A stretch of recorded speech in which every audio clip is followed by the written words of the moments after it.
God for the Food Channel. The hosts became my very best friends. Bobby Flay and Sarah Moulton and Alton Brown and Gail Gand. I loved the fat ladies. When Jennifer, one of the fat ladies, died, I watched the entire tribute they had for her sitting on my sofa sobbing, eating a whole box of saltine crackers. To think that at any time of the day or night, you can just turn on the TV in your home and have someone cooking for you. It's just so beautiful to me. I honestly think the Food Channel has saved lives. I kept thinking the only thing that would be better than the shows they already have is if they had a show especially for people going through excruciating breakups. And the host would be like Aunt Bee from the Andy Griffith Show. And she would wear a polka dot dress over her big matronly bosoms and big arms. And every day she would make the exact same thing, slight variations of mashed potatoes. And she would just ask you questions like, well, what did he say to that? Any man with half a brain wouldn't let a girl like you get away. And I never. And then I guess somehow magically someone would have to appear at your door with the mashed potatoes so that you could eat them while you watched. Even my first big crush after the horrible breakup was with a Food Channel host, Ming Tsai of East Meets West. But I'm pretty sure that was a one-way crush because he's on television. Anyway. As the weeks turned into months, I sort of contemplated my life and all the decisions I'd made, and I looked at myself brutally, objectively speaking. And it suddenly dawned on me that if you looked at me through the lens of the Irish Catholic culture that I was raised in, I was clearly meant to be the barren aunt. Now, the barren aunt is a very important figure in Irish Catholic culture. And I think integral to the upbringing of any well-rounded child. I had 3 barren aunts who I adore, and my father had 5 barren aunts, 5 big, round, cat-eye-glass-wearing barren aunts from Chicago. And frankly, I cannot imagine a greater fortune than that. So the barren aunt is someone who, when she sends you the gift of a book, it's from a museum.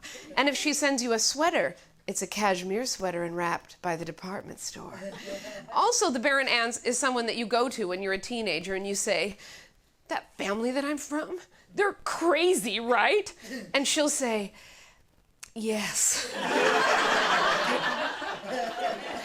So fortunately, I was already an aunt to 2 delightful little kids, and even though Nick and Katie were already really important to me, they suddenly became even more important to me. And I started calling them more often, and during spring break that year, I arranged to have them for the entire week.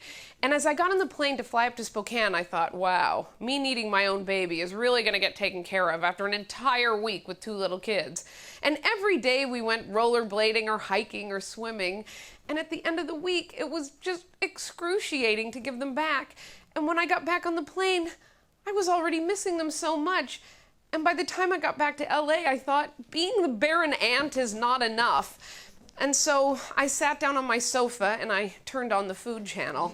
And it was St. Patrick's Day, and Emeril was teaching me how to brine my own corned beef. And as I watched it, I thought, you know, I've never actually made anything after watching this channel for so many months.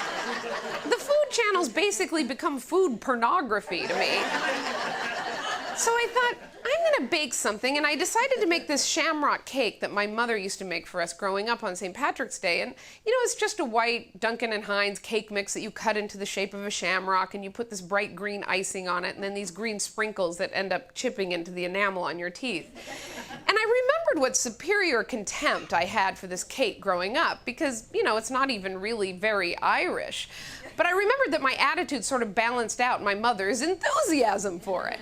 Well, I made the cake, and then I thought, well, maybe I should invite some friends over to have this cake. And then I thought, oh no, I'm still sort of depressed. What if I suddenly have to be in the fetal position again, watching the Food Channel and order everyone to leave? That might not be good. So then I thought, well, then I may as well just eat the cake. And then I was all by myself eating a cake. And all of a sudden, I was just overcome by this huge explosion of need.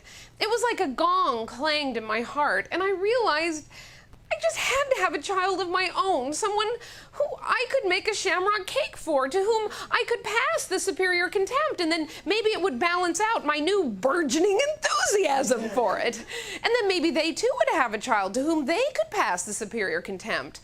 And it almost felt like the child itself had seized control and was compelling me to do this, as if it was all out of my hands. And it felt so good to feel so certain, because I knew somehow, some way, I was gonna be a mother.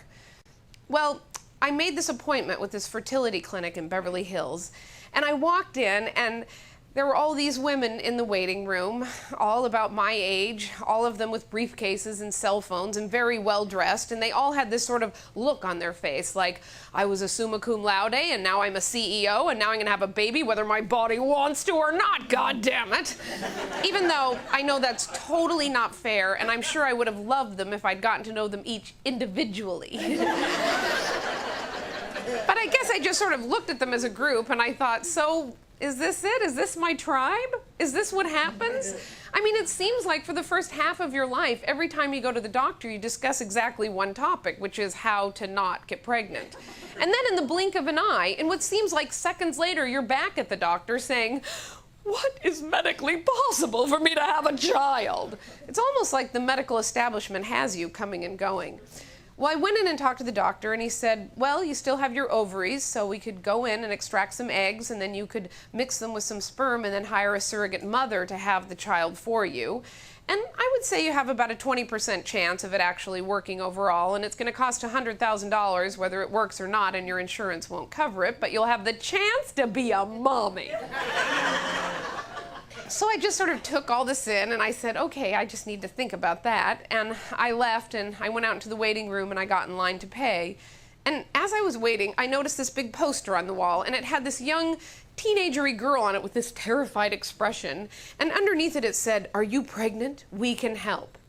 And I looked at it, and I thought, you know, it sure seems like one segment of the population is getting pregnant and they don't want to be, and another segment of the population is having trouble getting pregnant. And you know, I have an economics degree, so I know a little bit about supply and demand. And it just seems if these two groups could get together, they could form a symbiotic relationship, which they do.